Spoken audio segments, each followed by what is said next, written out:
The sun beat down as a beni swept the dirt floor of her uncle's hut. "You're late, girl," came the familiar grating voice. "Hurry up, you've got work to do." The words struck her like a slap. His kindness came only when he needed something. She worked quickly, the dust swirling around her, but her heart felt heavy with the weight of his commands. As she continued to sweep, her eyes wandered to the other women in the village. They laughed and danced, their voices lifting on the breeze.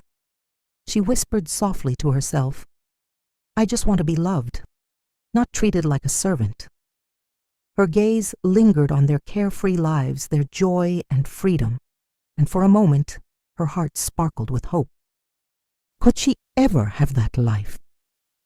The sound of footsteps broke her thoughts. A man appeared at her uncle's hut, wearing fine clothes that shimmered like the morning sun. He smiled, but the smile never quite reached his eyes. "I am Oba, a merchant from the far lands," he said in his soft, almost hypnotic tone. His eyes never left Beni's, and though he spoke kindly, she couldn't shake the feeling that something was strange about him. Uncle Adi's voice cracked with excitement, his eyes gleaming as he spoke. "Oba wants Abeni as his wife. It's a marriage made in heaven. Think of the wealth, the power we'll have." His hands gripped her shoulders, squeezing with greed. Abeni felt her stomach twist. Was this what her life had come to? Sitting in the corner, Abeni listened to her uncle's praise of Oba, but her heart was not in it. Tola pulled her aside, a worried frown on her face. "Abeni, something's wrong. He avoids the sun. He doesn't eat during the day," Tola said, her voice low. Abeni laughed, nervously brushing off the words. But doubt had begun to crawl under her skin, and she couldn't ignore the nagging feeling that lingered in her chest. Tola watched Oba from a distance, her eyes narrowing with suspicion. "Have you seen the black pearls he paid with? Those aren't from here. Where did he get them?" she asked, her voice filled with unease. Abeni shook her head, the thought too strange to entertain. She smiled, trying to push the unease aside. "It's nothing, Tola. He's just a man like any other." Oba's words were smooth, his voice like honey. He took Abeni's hand gently. "You are beautiful, Abeni," he whispered. "You will have everything you ever dreamed of." Her heart fluttered at his words. For a moment the doubts melted away, and all she could feel was the hope of a life filled with love and wealth.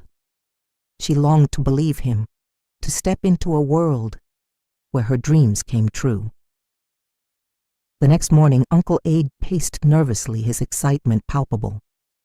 "I'll speak to the elders today. Abeni, you must do this. You're lucky. Don't waste this chance." His voice cracked with urgency. His words echoed in her mind, but her heart was unsure. She couldn't ignore the feeling that something was wrong. But could she really turn her back on the chance of a better life? Tola's suspicion only deepened with each passing day. "Are you sure about this, Abeni?" she pressed, glancing over her shoulder at Oba as he walked away. "That man is too perfect, and the way he avoids the sun, it doesn't sit right with me." Abeni looked at her friend, but the words felt too heavy, too real. She turned her face away, brushing it off with a forced smile. "I'm sure, Tola. Maybe I'm just being foolish." That night, as Abeni lay in bed, staring up at the stars, she whispered to herself, "Maybe this is what I've been waiting for. Maybe he's the one." The words felt good, but a strange feeling gnawed at her stomach. Deep down, she knew the world she was stepping into wasn't as simple as it seemed. But the hope of a life beyond her uncle's cruelty was too tempting to resist. The next day, Tola came to her once more, her face pale with worry. "Don't go down this road, Abeni. I've heard stories. Not every gift is a blessing." Abeni brushed her off, her mind already made up. She had waited for this moment all her life. This was her chance. She couldn't let it slip away. As the wedding day drew near, the air grew thick with tension. The elders met, and preparations continued. Oba's mysterious presence seemed to hang over everything, his silence making the air feel heavy with unspoken secrets. Abeni couldn't shake the feeling that something was about to change, that the life she thought she wanted might not be what it seemed. Oba took Abeni's hand and led her through the village, guiding her toward a small hut at the edge of the settlement. "This is where we will be alone," he whispered, his voice smooth as honey. As the door creaked shut behind them, Abeni's heart began to race. The silence inside felt unnatural, the air thick with something she couldn't name. The door slammed shut with a heavy thud. Abeni's breath caught in her chest as the room grew unnaturally cold. She shivered, her body trembling from the chill. "Why is it so cold?" she asked, her voice barely a whisper. Oba turned to her, his smile never wavering, but his eyes glowed with an intensity that made her skin crawl. He said nothing, his eyes glowing brighter in the dim light. Oba stepped closer, his voice dropping to a low, unsettling tone. "You are mine now forever," he said. "No one leaves me." The words wrapped around her like chains. Abeni's heart pounded, her chest tightening with fear. The light in his eyes flared and his voice shifted, becoming a hiss, like something inhuman. She froze, unable to move, her heart racing faster with each passing second. Without warning, Oba raised his hands and began to chant in a language she did not understand. The words felt foreign, thick with power. She watched in terror as he moved, in circles, his hands raised as if summoning something from the depths of the earth. The air around her seemed to thicken, pressing against her, suffocating her. Her hand moved instinctively to the sharp hairpin hidden in her sleeve. She forced a smile, trying to calm her racing heart. "You think you can take me?" she whispered to herself, her fingers tightening around the hairpin's cold steel. She watched Oba, every movement sending a new wave of dread through her, but she would not show fear. "Not yet," Oba returned, holding a bowl filled with thick, black liquid. "Drink," he commanded. Abeni recoiled, her eyes locked on the dark liquid. "What is this?" she asked, her voice trembling. Oba's smile widened, but he did not answer. He only stepped closer, his eyes glowing ever brighter, and the liquid in the bowl seemed to pulse with an energy of its own. As he approached, Abeni's heart thundered in her chest. With a quick, sudden movement, she thrust the hairpin into his side, feeling it sink deep into his flesh. She gasped as she pulled the pin back, her breath catching in her throat. But to her shock, Oba did not bleed. Instead, he hissed, a sound like a serpent, and his face twisted into a grimace. "You can't escape," he growled, his voice low and full of malice. The room seemed to twist around her as Oba's body began to change. His skin stretched, his features warping into something monstrous. "Foolish girl," he spat, his voice now full of venom. "You've just signed your fate." The shadow on the wall grew tall, twisting into a dark, nightmarish shape. Abeni's breath caught in her throat as the creature before her became more beast than man. Without thinking, she turned and fled. Her feet pounded the cold ground as she raced into the night, her heart beating faster with each step.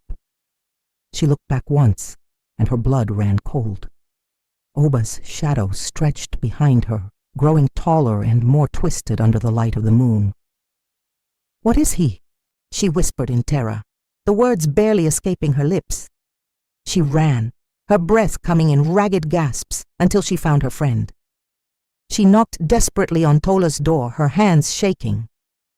"Tola, it's Oba! He's not what he seems!" She gasped, her voice wild with fear. Tola listened intently, her face hardening as Abeni poured out her story, her eyes widening with disbelief as the truth settled in. Tola didn't hesitate. She grabbed Abeni by the arm, dragging her away from the village. "Mama Nia will know what to do," she said, her voice steady and sure. They hurried through the village, the night pressing close around them. They reached the outskirts, where the old woman lived, and Tola knocked twice. The door creaked open, revealing a dimly lit room filled with the scent of herbs and firewood. "Mama." Nia's eyes fixed on Abeni, piercing and knowing. She looked the young girl over, her expression serious. "Oba is no man," she said slowly, her voice calm but full of weight. "He's a Nanduku, a spirit who marries girls to steal their life and beauty. He cannot be defeated easily." Abeni's heart sank as the words hit her, but Mama Nia's gaze softened slightly. "You are in grave danger." Mama Nia's words sent a chill through Abeni's bones. "Once he marries you, your soul is his," the old woman continued. "You must be careful, Abeni. He cannot be killed with simple weapons. He must be tricked, or your beauty and life will drain away." The gravity of the situation pressed down on Abeni, but her resolve hardened. She would not allow Oba to take her. Abeni took a deep breath, her voice firm with newfound determination. "I can't let him take me," she said, her eyes bright with defiance. "I will find a way to stop him, even if I have to face him again." Tola nodded, her face filled with strength. "We'll help you," she said. Together, they would find a way to break the curse and save Abeni from the dark fate Oba had planned for her. Mama Nia pulled out an old drawing weathered by time. The lines were faded, but the image of the prince's dark eyes remained clear. "Look, Abeni," she said, pointing to the picture. "Oba has done this before. Many girls are gone, stolen by his curse." Abeni's breath caught in her throat as she stared at the drawing. The prince in the picture looked too familiar, his smile too perfect, too dangerous. Mama Nia's voice grew grave. "Oba is a cursed prince from the spirit world. His power grows with every stolen bride, but there is one thing that weakens him: truth spoken at dawn." Abeni's eyes widened in shock. "Truth?" she repeated, barely able to comprehend the weight of what Mama Nia had just revealed.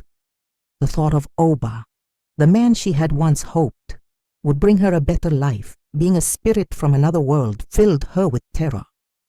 Abeni's resolve began to harden. She stood up, a fierce determination in her eyes. "I will stop him," she said, her voice steady despite the fear gnawing at her. "At dawn, I will speak the truth in front of everyone." Tola nodded in agreement, her face set with resolve. "We will stand by you," she said, her tone as firm as Abeni's. The village square began to fill with murmurs as the people gathered, confusion spreading through the crowd. Abeni stood before the elders, her voice strong and clear. "Oba, I demand a public annulment. You have stolen my life and the lives of many others," she declared boldly. The villagers fell silent, their eyes wide as they looked from Abeni to Oba, still standing with his usual charm, but no longer able to mask the growing tension. Oba stepped into the square, his usual confident smile faltering when he saw Abeni standing tall before the elders. "My love, what is this?" he asked sweetly, but his eyes narrowed, the charm slipping away.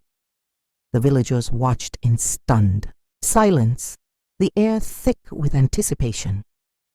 Abeni's voice rang out, clear and unwavering. "Oba, you are no man. You are a spirit, a cursed prince who has come to steal my life." Gasps spread through the crowd as the truth poured from Abeni's lips. Oba's expression shifted from the calm mask of a charming stranger to one of anger and venom. Mama Nia stepped forward, raising her hands high. "Nduku, the truth is spoken. The sun shall rise," she chanted, her voice ringing out strong and pure. The villagers murmured among themselves, the tension in the air growing thick. Tola, standing beside Abeni, picked up a large drum. With steady hands, she struck it once, then again. The deep sound echoed through the village, shaking the earth beneath them. "This is the truth," she called out, her voice ringing out with strength and clarity. The villagers stood frozen, unsure of what would happen next. Oba let out a terrible hiss, his body beginning to twist and contort, his features shifting into something monstrous. Half human, half shadow, he towered over the villagers. The air around him seemed to pulse with dark energy as the crowd screamed in terror, backing away from the transforming figure before them. Chaos erupted. "Run!" someone shouted, and in an instant the villagers scattered in every direction, fear taking hold. But Abeni stood firm, her heart pounding, her resolve unshaken. Tola stood beside her, holding her ground as the shadow of Oba stretched long behind him. Abeni's eyes locked on the black pearl that hung from Oba's neck. "This is your power," she said, her voice cutting through the madness. Without hesitation, she grabbed the pearl and with one swift motion she smashed it to the ground. The sound of the pearl shattering echoed through the square. Oba let out one final soul-wrenching scream as his form collapsed into ash. The villagers fell silent, watching as the dark mist swirled into the air. From the ashes, faint voices began to rise, soft whispers of gratitude. "Thank you," they said, their voices carrying on the wind. The wind picked up, and the faint voices of Oba's past brides floated through the air, speaking from the ashes of their torment. "Thank you, Abeni," they whispered, their voices filled with relief and gratitude. The villagers looked on, awestruck, as the weight of justice filled the air. Abeni stood tall, the broken pearl in her hand. "This is over," she said firmly. The villagers gathered around her, their faces filled with respect and awe. The curse was broken, and the air felt lighter, the darkness lifted.